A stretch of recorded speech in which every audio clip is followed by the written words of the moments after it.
मैं स्वागत करती हूं श्री नितिन गडकरी, केंद्रीय सड़क परिवहन, राजमार्ग और शिपिंग मंत्री का। आज वे सत्र में हम सब से बात करेंगे हाईवे की गति से हाईवे कब और कैसे, और इनसे बात करेंगे अभिसार शर्मा, एबीपी न्यूज़ के एंकर। आपका बहुत बहुत स्वागत। धन्यवाद वर्तिका। नमस्कार, हिंदुस्तान शिखर समागम में आपका स्वागत है। मैं अभिसार शर्मा। आज शिखर समागम में मेरे खास मेहमान वो हैं जिनकी एक छवि रही है। 1995 से 1999 के बीच में महाराष्ट्र के कंस्ट्रक्शन मंत्री के तौर पर उन्हें कई नामों से नवाजा गया था, जिसमें एक नाम है फ्लाईओवर मिनिस्टर, रोड करी।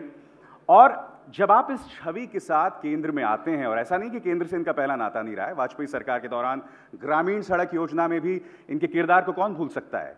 लिहाजा देश की विकास दर को अगर आगे बढ़ाना है तो नितिन गडकरी की भूमिका बहुत अहम होने वाली है। और यही वजह है कि आज जो हम चर्चा करने वाले हैं नितिन जी से, वो ये कि हाईवे का निर्माण, हाईवेज की गति से, और इससे हम तरक्की में कैसे साध सकते हैं। इससे पहले कि मैं आपसे सवालों का सिलसिला शुरू करूं, सबसे पहले मैं आपको आमंत्रित करूंगा कि आप आएं और 3-4 मिनट में हमें बताएं कि इसको लेकर आपका बड़ा ब्लूप्रिंट क्या है। नितिन जी।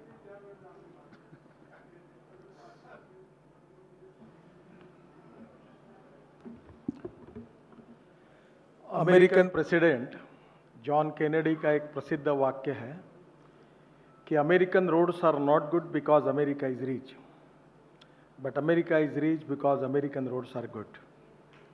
और रोड से प्रॉस्पेरिटी आती है। और हमारे देश में जो राष्ट्रीय महामार्ग है वो 96,000 किलोमीटर थे। हमने आने वाले 3 महीने में इसको 1,50,000 किलोमीटर हम उसको करने वाले हैं।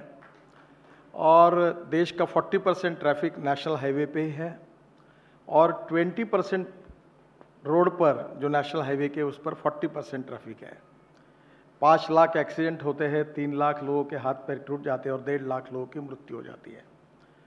जब हमारी सरकार आई तब 2 किलोमीटर पर डे रोड बनते थे।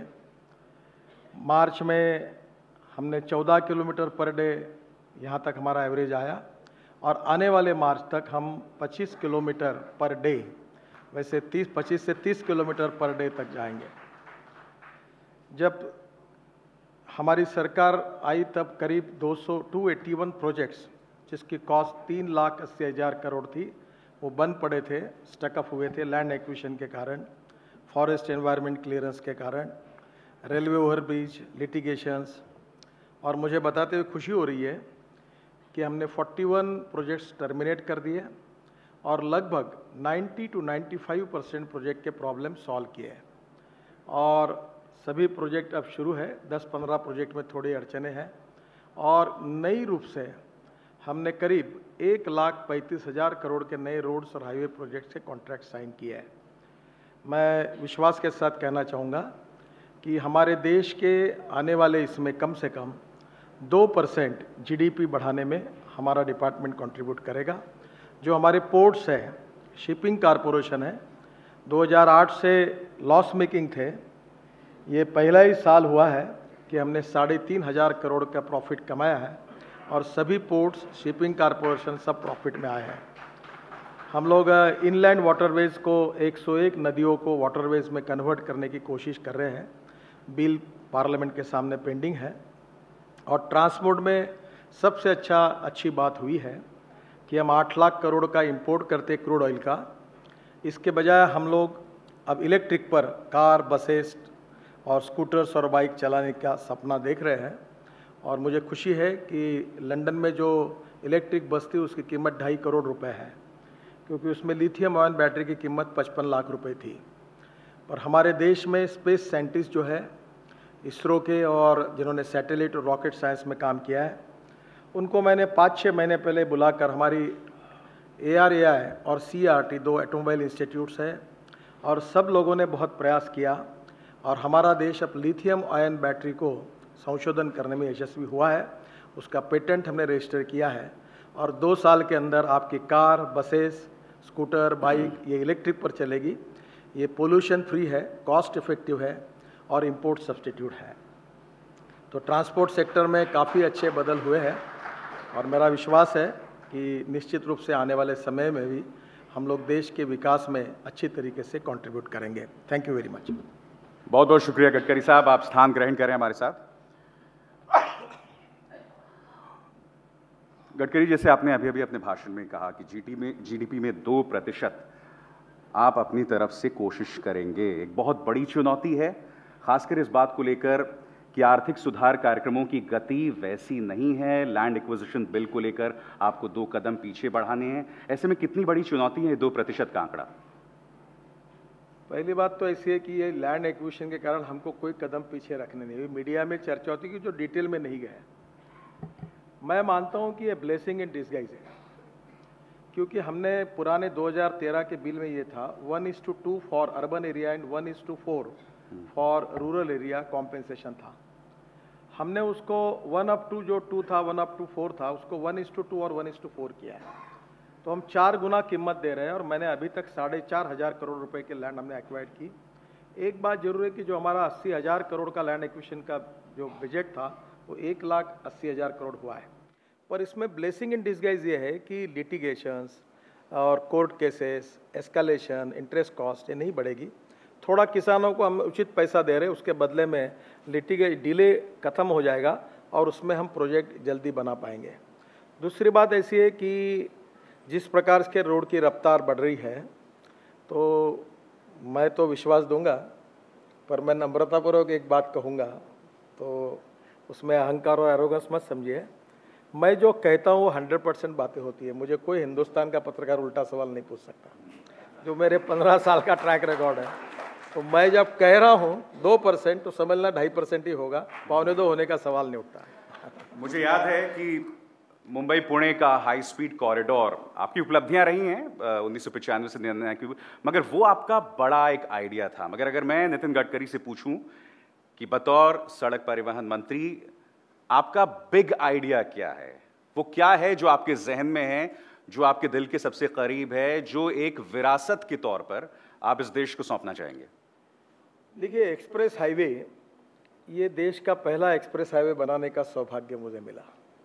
अब मुझे पता नहीं कि आप में से कितने लोग एक्सप्रेस हाईवे पे गए। 160 किलोमीटर पर आवर के स्पीड से जब गाड़ी जाती है, और जब मैंने उसका टेस्टिंग किया था तो एल&टी के चेयरमैन और हिंदुस्तान कस्टम कंपनी मेरे गाड़ी में बैठे थे, तो मैंने कहा मैं चाय पीऊँगा 160 किलोमीटर पर, चाय गिर गया तो याद रखो आपको छोड़ूंगा नहीं।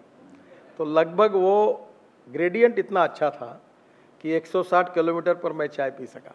अब हम लोग पहला एक्सप्रेस हाईवे दिल्ली से मेरठ बना रहे हैं और वो NH-24 को हम 14 लेन बना रहे हैं, दिल्ली से शुरू होगा तब, और ग्रीन हाईवे मेरठ तक है।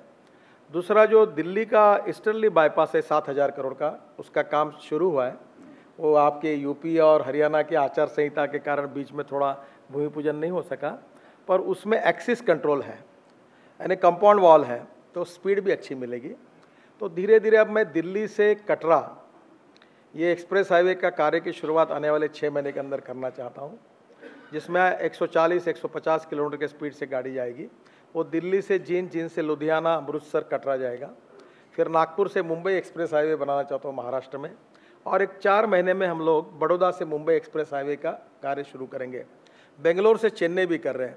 एक्सप्रेस हाईवे नेटवर्क इस देश में खड़ा करना एक मेरा सपना है। इसमें कठिनाइयाँ हैं, इसके बारे में मैं एकदम कोई प्रॉमिस नहीं दे सकता, पर कोशिश है, काम शुरू हुआ है। और दूसरा, अब NHI इंटरनेशनल भी हम बना रहे हैं, और पहले ही बनाने की मेरी सोच थी, पर देश में इतना हमारा काम अड़चन में था, तो शायद आप लोग कहते कि अपने देश में नहीं काम कर पा रहे हो और दुनिया में कहाँ जा रहे हो। तो अब हमने सब रेक्टिफाई किया है। अब ईरान में मैं रामेश्वरम से श्रीलंका में बीच में एक 25,000 करोड़ का ब्रिज प्लान कर रहा हूँ, जिसका स्टडी शुरू हुआ है। फिर एक इमर्स टनल मैं सागर पोर्ट में बनाना चाहता हूँ, समुद्र के अंदर, पुश बैक टेक्नोलॉजी से, और उसमें रेलवे और रोड सब समुद्र अंदर ही रहेंगे, पानी के अंदर। तो these are the ambitious project, और मुझे लगता है कि निश्चित रूप से हम करने की कोशिश करेंगे। मगर सबसे बड़ा बाधक क्या है इसमें? जमीन विवाद, पर्यावरण से जुड़े विवाद, या नौकरशाही? देखिए, पर्यावरण के विषय में अड़चन थी। पिछले बार जब सरकार थी तो 2.5 साल में एक भी प्रोजेक्ट पे साइन ही नहीं हुआ था। अब तो मैं 29 तारीख को एक दिल्ली में कॉन्फ्रेंस ले रहा हूँ, और 5,000 करोड़ रुपए मैंने रखे, हर प्रोजेक्ट में 1% अलग रखूंगा, और 5,000 करोड़ केवल पेड़ लगाने के लिए, plantation, transplantation, beautification and maintenance, और 3,000 लोग सहभागी हो रहे हैं। मैं यूपी के भी लोगों को कहता हूं कि जिनकी नर्सरी है, जो ग्रामीण क्षेत्र में काम करते हैं, वो जरूर आए। तो हम लोग ethics, economy, ecology and environment तीनों महत्वपूर्ण है, पर इसमें एक्सट्रीम व्यू कहीं नहीं होना चाहिए। तो मेरे हिसाब से पर्यावरण भी प्रॉब्लम नहीं है, लैंड एक्विजिशन भी प्रॉब्लम नहीं है, problem mind setup of bureaucratic system, ये प्रॉब्लम है, पर वो बदल सकता है और वो बदलना ही मंत्रियों का काम है। अब मैंने हमारे यहाँ 1890 के कानून थे, कुछ थे, मैंने एक दिन सब इकट्ठा किया और कहा इसको हटाओ सबको, तो हट गए। अभी कैबिनेट नोट आ गई। तो मुझे क्या लगता है कि administrative reform, positive mind setup, development oriented approach, team work and fast track decision making process, ये हमारे देश की आवश्यकता है। मेरे पास पैसे की कमी नहीं है, मैं 5 लाख करोड़ के रोड बना सकता हूँ, इतना पैसा मेरे पास है, पर मेरी स्पीड 50,000 करोड़ खर्चा करने की नहीं है। So my problem is how to change the attitude of our bureaucratic system by which it should be transparent, time bound and result oriented. क्योंकि आप डू और डाई की बात करते हैं, आप डू और डाई की बात करते हैं, मगर आपके ब्यूरोक्रेट्स जो हैं अभी भी धीमी गति, चलता हुआ एटीट्यूड वाले हैं, तो उसे बदलना बहुत मुश्किल होगा आपके लिए। नहीं, कोई मुश्किल नहीं है। जैसे मंत्री मजबूत रहता है, दुनिया बदल सकती है। मैं हमारे अधिकारियों को कहता हूँ, आपको जो लगता है आप फाइल पर लिख दो, सरकार कैसे चलेगी ये मैं तय करूंगा। I am ready to take the responsibility for that. अब मैं तय करूंगा। और मेरा अनुभव ये कि जब आप, फिर भी मैं संतुष्ट नहीं हूँ मेरे स्पीड से। अब मैं यूपी में कम से कम 1 लाख करोड़ के काम करना चाहता हूँ, या 25-30 हज़ार करोड़ में अपने लिटके रहा है। पैसे का प्रॉब्लम नहीं, मेरे पास 42,000 करोड़ बजट है, 70,000 करोड़ टैक्स एग्जम्पशन बॉन्ड की अनुमति मिली है, मुझे खड़ा करने कभी पैसे की कमी नहीं पड़ी अभी तक, वो तैयार है। और वो अगर विदेशों में निकालूंगा तो 6% पे पैसा मिलेगा।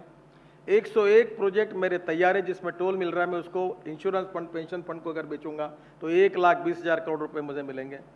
मेरा टोल 8,000 करोड़ साल का है, उसको 15 साल के लिए सिक्योरिटाइज करूंगा तो 1,40,000 करोड़ मुझे मिलेंगे। और जापान की सरकार, दुनिया की सरकार, अभी मोदी जी अमेरिका में है, वहाँ सब लोगों ने कहा कि हम रोड सेक्टर में इन्वेस्ट करना चाहते हैं।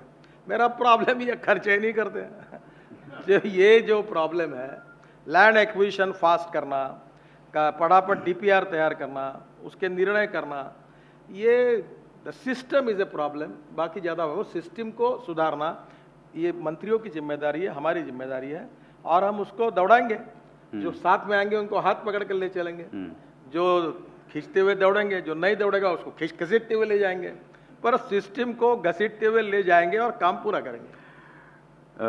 बिहार का मौसम है, बिहार की सियासत का मौसम है, और प्रधानमंत्री ने जो विशेष पैकेज का ऐलान किया, अब उसके फायदों पर बहस होने के बजाय नीतीश कुमार ने कहीं ना कहीं बहस को इस तरफ शिफ्ट कर दिया है कि इसमें नया क्या है। अगर ग्रामीण गांव के लिए 13,820 करोड़ देने की बात हो, या हाईवेज के लिए 54,713 करोड़ देने की बात हो, तो नीतीश कह रहे हैं इसमें नया क्या है। आपको लग रहा है कि बहस जो है वो शिफ्ट हो गई है, जो आपके लिए एक झटका है? नहीं, आप क्यों नहीं डिटेल में जाते? आप करो ना एक्सपोज हमको। जैसे मैंने कहा कि 66,000 करोड़ के रोड मैं बिहार में 3 साल में बनाऊंगा। 10,000 करोड़ के मैंने उस दिन काम शुरू किया है। कोई दुनिया की ताकत, पत्रकार मुझे पूछ ले कि कौन सा प्रोजेक्ट कहीं नहीं हो रहा, मुझे एक्सपोज करिए आप। मैं जब डंके के चोट पर कह रहा हूं कि 66,000 करोड़ के बार बिहार में शुरू होंगे, और मैंने शुरू भी कर दिए, टेंडर भी निकाले, कुछ काम शुरू भी हुए, तो ये क्या है कि ये कौन सा पुराना काम है? क्या नीतीश कुमार जी मुझे बता सकते हैं? वही बार बार 50,000 करोड़ का बिहार को पैकेज चाहिए करके, जब मैं बीजेपी का अध्यक्ष था तो मनमोहन सिंह जी को मिलकर 50,000 का पैकेज चाहिए कह रहे थे। जब मोदी जी ने 1,25,000 करोड़ का पैकेज दिया तो बोलते इसमें नया क्या है? अब ऐसा है कि जिसको जो कहना कहे, आखिर जनता जो है वो जातीयवाद और सांप्रदायिकता की राजनीति से अब तंग आ चुकी है। अब उनको रोजगार चाहिए, अच्छे रोड चाहिए, देश की इकोनॉमी के लिए गरीबी दूर करने वाली इकोनॉमी चाहिए, रोजगार निर्माण करने वाली इकोनॉमी चाहिए। और इसलिए अब नई जनरेशन जो है वो politics of development and progress पर बिलीव करती है, और वो निश्चित रूप से बिहार में हमको साथ देगी। आपने जातिवाद की राजनीति का जिक्र किया। लालू प्रसाद यादव ने सरसंघचालक के बयान को एक बड़ा सियासी मुद्दा बनाने का मन बनाया है। सियासत को अगर थोड़ी देर के लिए हम परे रखें नितिन जी, सवाल यहां पर ये कि किसे आरक्षण मिलना चाहिए, कब तक मिलना चाहिए, और ये एक गैर राजनीतिक समिति इसे देखे, मैं इसके मेरिट्स पर आपको जानना चाहता हूं। क्या आपको नहीं लगता कम से कम एक बहस हो? आपका तो ये कॉन्क्लेव इंफ्रास्ट्रक्चर पर है। आप नहीं, क्योंकि बिल्कुल उस पर भी मैं सवाल करूंगा, मगर आप में तो मैं खुद को रोक भी नहीं पा रहा हूं। मैं इस विषय पर कोई टिप्पणी नहीं करना चाहता। देखिए, पहली बात तो ऐसी कि भारतीय जनता पार्टी रिजर्वेशन के फेवर में है। भागवत जी ने जो बात कही उसको उन्होंने खुद क्लियर किया है। जो उन्होंने नहीं कहा वो उनके मुंह में डालना और दिन भर विवाद करके पॉलिटिकल उसको विषय को बनाना, ये हिंदुस्तान के नेताओं की राजनीति बहुत पुरानी है। और मुझे लगता है इसमें चर्चा करने के बजाय लेट इस पर डिस्कस हो कि कौन काम करना चाहता है, कौन बिहार का कल्याण करना चाहता है, बिहार का विकास करना चाहता है। कुछ लोग टेस्टेड हैं जिनको जंगल राज नीतीश जी ने कहा, एक दूसरे को सापनाथ कहा, नागनाथ कहा, अब वो दोस्त बने, वो बात अलग है। और मुझे ऐसा लगता है कि आज इम्पॉर्टेंट चीज़ है चुनाव में, वो चुनाव में 21st सेंचुरी का पॉलिटिक्स जो है ये प्रोग्रेस एंड डेवलपमेंट का है। Let us talk about roads, power, रोजगार, इंडस्ट्री, एग्रीकल्चर, ये बात कहें। नितिन जी, कुछ सवाल हमारे मेहमानों से भी आए। डॉक्टर श्वेता सिंह पूछ रही हैं कि लखनऊ वाराणसी नेशनल हाईवे बनाने की कब तक योजना है? मेरे पास इसकी एग्जैक्ट जानकारी नहीं है, पर मैं क्या कहाँ तक है?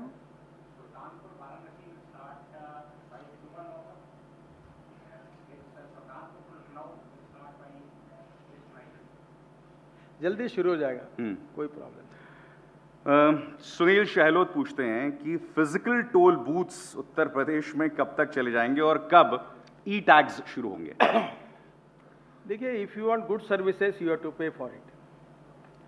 अगर यही आप इस होटल के बजाय अगर कोई और पेंडॉल डाल के रोड पे करते तो शायद बजट सस्ता होता। आपको एयर कंडीशन इतना अच्छा हॉल चाहिए तो you have to pay the price for that. तो इसलिए if you want good road you have to pay for it. अब रही बात ऐसी कि मैं इसमें से काफ़ी अध्ययन कर रहा हूँ और हम ई टोल कर रहे हैं। जैसे एक्सिस बैंक और आईसीआईसीआई बैंक से हमने जॉइंट वेंचर किया है और एक कंपनी बनाई और वो दिल्ली मुंबई पर अब चालू हुआ है। मैं 6 महीने के अंदर सब टोल को ई टोल में कन्वर्ट कर दूंगा और आप बैंक में जैसे मोबाइल का होता है ना चार्जिंग, आप पैसे भर दो, आपको कोई टोल पर रुकना नहीं पड़ेगा। और मैं टोल पॉलिसी को भी रैशनलाइज करने के ऊपर कोशिश कर रहा हूँ, पर ये मेरा अकेले का निर्णय, प्रधानमंत्री और फाइनेंस मिनिस्ट्री के साथ मेरा प्रपोजल गया हुआ है। अगर उसमें निर्णय होने के बाद मुझे लगता है कि निश्चित रूप से आपको काफ़ी राहत मिलेगी। भूपेंद्र सिंह पूछ रहे हैं, ये कदम और आगे जाते हैं कि टोल कब और कैसे खत्म होगा? नहीं खत्म होगा, टोल खत्म नहीं होगा, कम ज़्यादा हो सकता है। देखो, आप समझ लीजिए, सरकार के पास रोड बनाने के लिए पैसे नहीं है और सरकार इतना बजट नहीं खर्चा कर सकता। आप सब बातों के नाटक कर सकते हो, पैसे के नहीं कर सकते। अगर प्राइवेट इन्वेस्टमेंट अगर लोगे, फॉरेन इन्वेस्टमेंट लोगे तो इंटरेस्ट लगेगा तो आपको इंटरेस्ट से पैसे देने पड़ेंगे। और मैंने देश का पहला पीपीपी रोड बनाया, जो हिंदुस्तान का पहला रोड है, मैंने यही शुरुआत की। तब कुछ लोग मुझे गालियाँ भी देते कि ये नितिन गडकरी मराठी ड्रामा होता था तो वो टोल पे अलग बोले ये गडकरी आड़ा पड़ रहा है, ये रोक रहा है। तो अब ये कोई खुशी से नहीं हुआ है, ये मजबूरी से हुआ है। 2 चॉइस आपको करना है। आपको टोल देकर, जैसे मुंबई और पुणे के बीच में जाने के लिए पहले 9 घंटे लगते थे, अब 1 घंटा 40 मिनट में आते हो।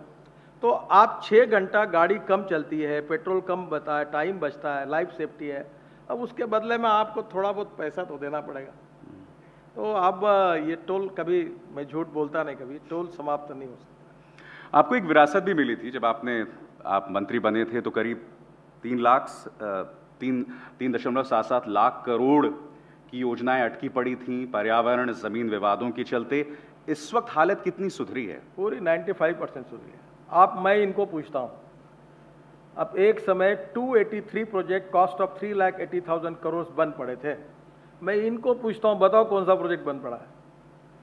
कल आखिरी में मैंने 2 दिन पहले दिल्ली जयपुर की मीटिंग ली थी, जो 1700 करोड़ का प्रोजेक्ट है। उसमें IDBI बैंक के चेयरमैन भी थे और सब थे, 17 बैंकर्स थे। उन्होंने 1 साल में 24 करोड़ ही दिए थे उसको। मैंने सबको कहा, आप पैसे देते हो कि नहीं देते हो? तो मैं 600 करोड़ रुपए हम देते, इंटरेस्ट से पहले टोल वसूल करके हमारा पैसा लगा। आप देंगे तो आप दो, आप नहीं देंगे तो हम देते, और तुमको दोनों मान्य नहीं है तो प्रोजेक्ट टर्मिनेट करूंगा तुम्हारे 1700 करोड़ के तेल लगाने को। मुझे मालूम नहीं, अब भी कभी बताओ क्या करना। 1 बजे निर्णय हो गया, 17 बैंकों ने एग्रीमेंट करके 1 बजे निर्णय होकर मुझे मिनट साइन करके कागज मिला कि हम 600 करोड़ दे रहे हैं। मैंने बोला आपका अगर डिले हुआ है तो मुझे कैबिनेट में अप्रूव, मैं आपको 2 साल 3 साल जो निकलता है वो बढ़ा दूंगा। हाँ नेशनल ग्रीन ट्राइब्यूनल समस्या क्रिएट कर रही है। मैं एक बात बताऊं, there are some people who convert problems into opportunities and there are some people who convert opportunities into the problems. Problems is obvious part of the life, और politics is a game of compulsion, limitation, contradictions. You have to face it.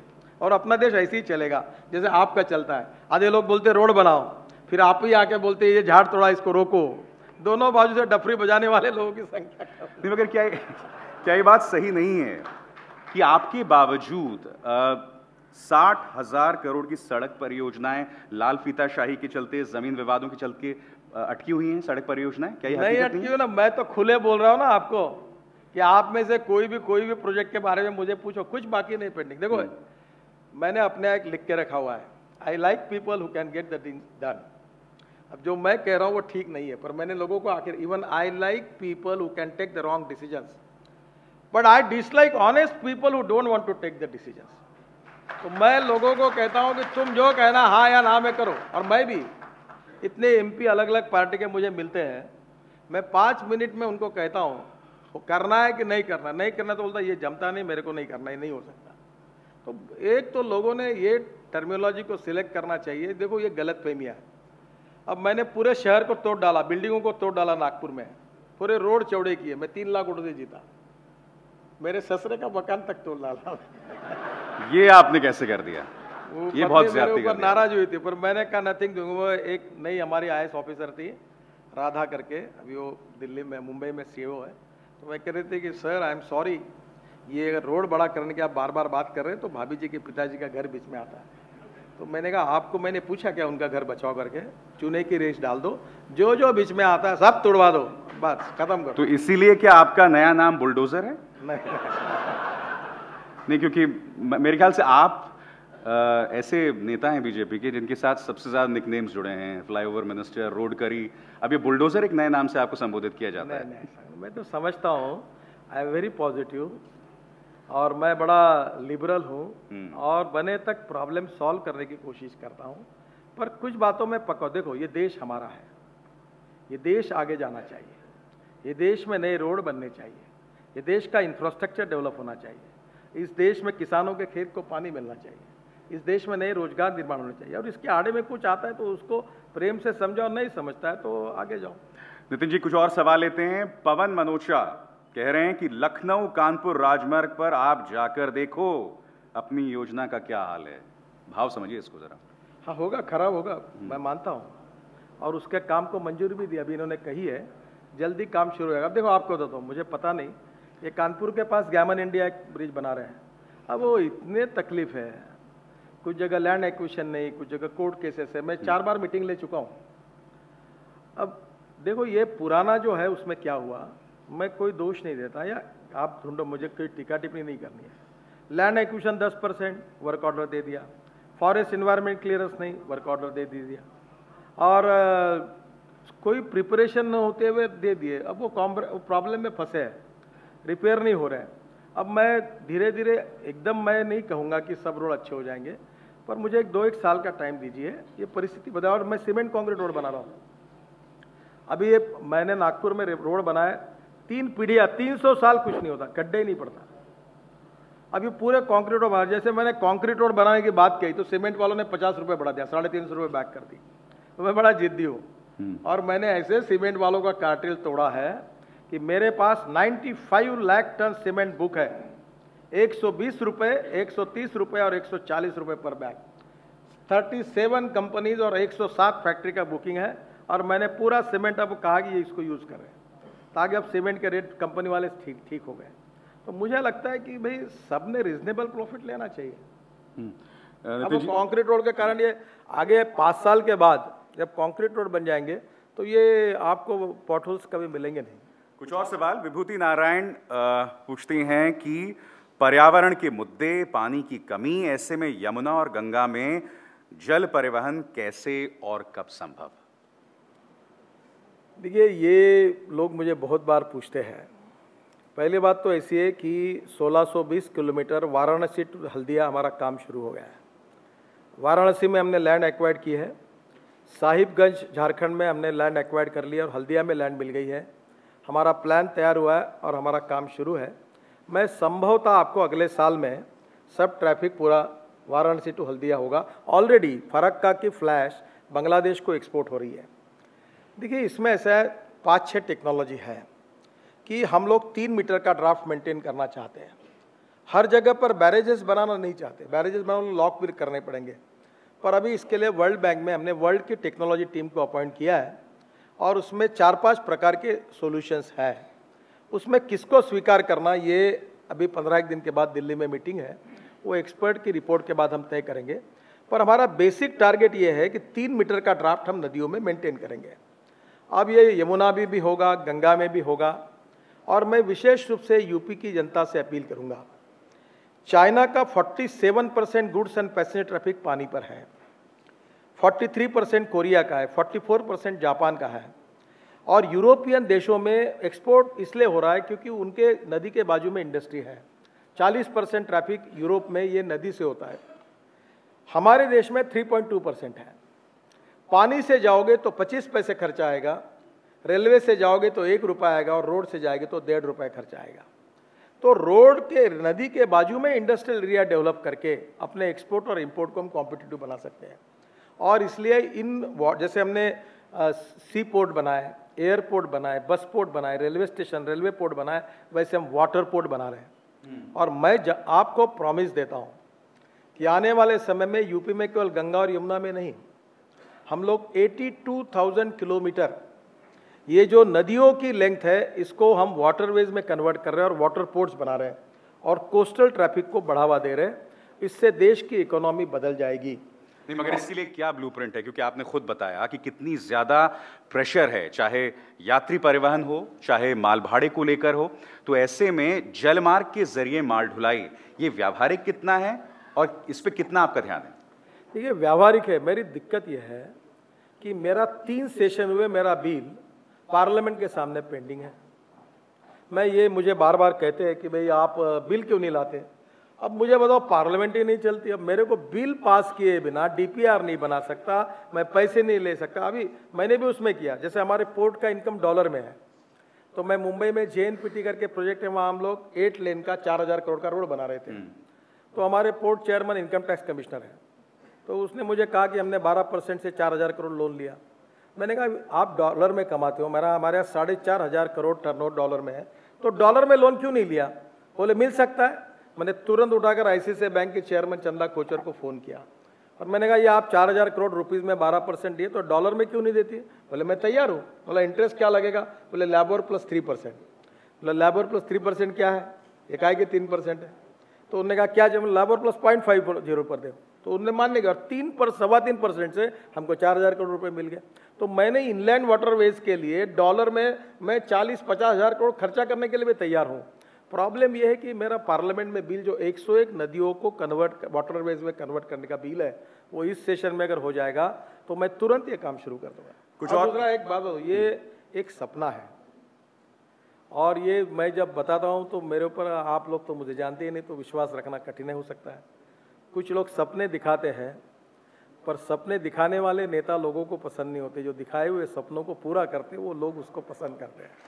तो मैं आपको बताता हूँ कि ये बहुत सपना लग रहा है, पर 5 साल के अंदर आप यूपी में एक शहर से दूसरे शहर रेलवे और बस के बजाय आप पानी पर जाओगे और पानी के उतरने वाले हवाई जहाज हमने ला रहा हूँ। अभी मैं सी प्लेन ला रहा हूँ। और इतना ही नहीं, तो मैंने एक ऐसी बात रिसर्च हमारे यहाँ चल रहा है अभी कोचीन शिपयार्ड में, कि जो पानी से 7 मीटर ऊपर से दौड़ेगी, जो हवाई जहाज भी नहीं और जहाज भी नहीं, और जिसकी स्पीड पर किलो 120 किलोमीटर आवर रहेगी।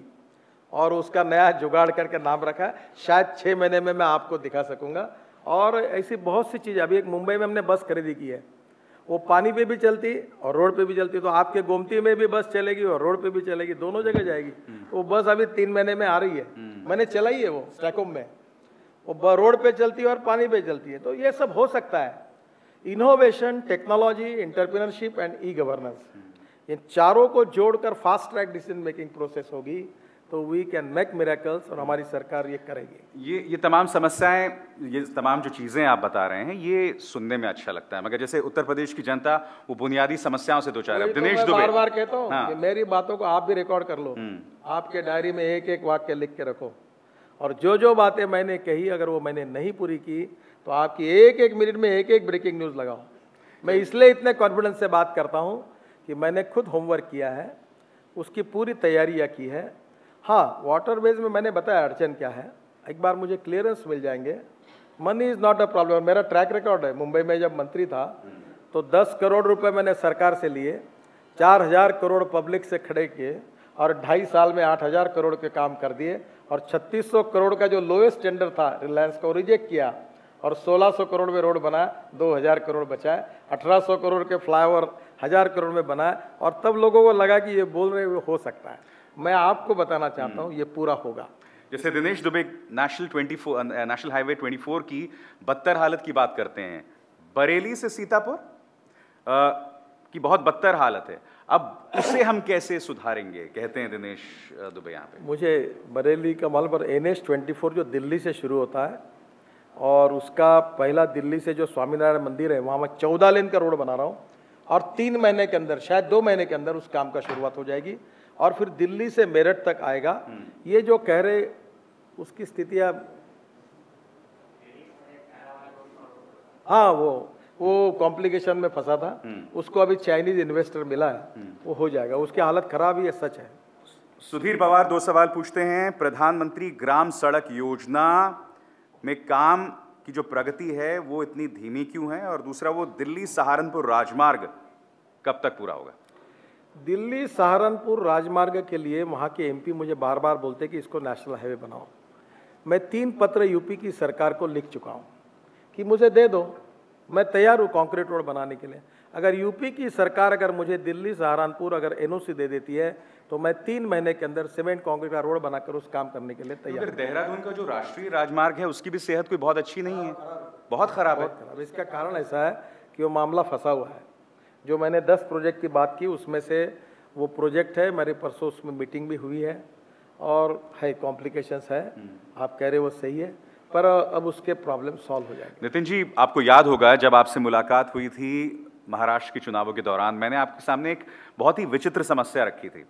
मध्य प्रदेश में कटनी से जबलपुर का जो राष्ट्रीय राजमार्ग है बहुत ही जर्जर, और जब मैंने पूछा ऐसा क्यों है तो मुझे बताया गया कि आप छिंदवाड़ा से जबलपुर जाइए तो उसकी बहुत ही शानदार हालत है। क्यों? क्योंकि संभवतः एक पॉलिटिशियन के बिजनेस इंटरेस्ट जो हैं वो छिंदवाड़ा से नागपुर या छिंदवाड़ा से जबलपुर सधते हुए नजर आते हैं। ये सियासत कैसी है? ये सही नहीं। और अभी भी मेरे ख्याल से वही हालत है कटनी जबलपुर। इसके लिए वो जिम्मेदार नहीं है, कोर्ट जिम्मेदार है। और ये कहानी बड़ी अच्छी है, आप इसको मीडिया में हिम्मत है तो चलाओ। ये जो हमारे यहाँ नागपुर से जबलपुर रोड जाता है, उधर मध्य प्रदेश का फॉरेस्ट है और हमारा पेंच। हमारे शहर को टाइगर सिटी कहते हैं, कैपिटल ऑफ टाइगर। 350 टाइगर 2.5 घंटे के अंतर पर है। तो हमारे ये देहरादून के फॉरेस्ट ने कहा कि टाइगर जो है रोड क्रॉस करने के लिए 1400 करोड़ का एलिवेटेड रोड बनाओ। मैंने कहा 1400 करोड़ किसको कहते हैं, आपको पता है क्या? तो मैंने कहा जो नदी नाले हैं उसको नीचे में हम दोनों बाजू में उसको एक्सिस कंट्रोल करके नीचे में देंगे। इसके ऊपर कोर्ट केस चल रही थी। फिर हाईकोर्ट ने निर्णय दिया कि मुख्यमंत्री, मैं और एनवायरमेंट मिनिस्टर निर्णय करेंगे। फॉरेस्ट वालों ने हमारे तीनों की कमेटी रख दी बाजू में, हाईकोर्ट ने अपनी देहरादून की कमेटी बनाई। आपको ताज्जुब होगा, उसके ऊपर हमारे हाईकोर्ट ने निर्णय दिया, ये ग्रीन जज जिसका नाम ले उनको स्टे दिया। फिर ग्रीन जज के स्टे पर हाईकोर्ट में गए तो हाईकोर्ट ने कहा कि मैं सिटिंग जज हूँ, ये रिटायर्ड जज है, इनको अधिकार नहीं मुझे स्टे देने का। अब उसका निर्णय हो गया। देखिए, ये कहीं ना कहीं इस देश में ऐसी स्थितियां है, काम करो इसके बजाय काम को रोको, ये प्रॉब्लम होता है। और ये जो रोड की तकलीफ है इसमें कोई किसी की जिम्मेदारी है तो कोर्ट ने इतने दिन वहां स्टे लगा के रखा था, उसके कारण प्रॉब्लम बहुत सॉल्व हो गया। मैं अगले महीने के 25 तारीख को कंक्रीट रोड बनाने का इसका भूमि पूजन कर रहा हूँ और इसका काम शुरू है। बहुत बहुत शुक्रिया आपका नितिन गडकरी जी। तो हिंदुस्तान शिखर समागम में हमारे साथ नितिन गडकरी थे। उम्मीद है कि जो आपकी महत्वाकांक्षी योजनाएं हैं वो परवान चढ़ें और 2% जीडीपी में जो योजना है आपकी कंट्रीब्यूट करने की वो भी परवान चढ़े। बहुत बहुत शुक्रिया आप सबका। हिंदुस्तान शिखर समागम में इस दमदार भागीदारी के लिए हम श्री नितिन गडकरी जी के बहुत आभारी हैं। मैं निवेदन करना चाहूँगी Shri Rajiv Verma, chief executive officer HT media limited से, कि वे मंच पर आएँ और नितिन गडकरी जी को एक मोमेंटो प्रदान करें। इसके साथ ही हम एक स्केच उन्हें भेंट करेंगे। इस स्केच को इसी मंच में कार्यक्रम के दौरान बनाया गया है। तो ये मोमेंटो और साथ ही में श्री राजीव वर्मा के हाथों ये कैरिकेचर हम श्री नितिन गडकरी को दे रहे हैं। नितिन जी, आपका बहुत आभार। अभिसार, आपका आभार।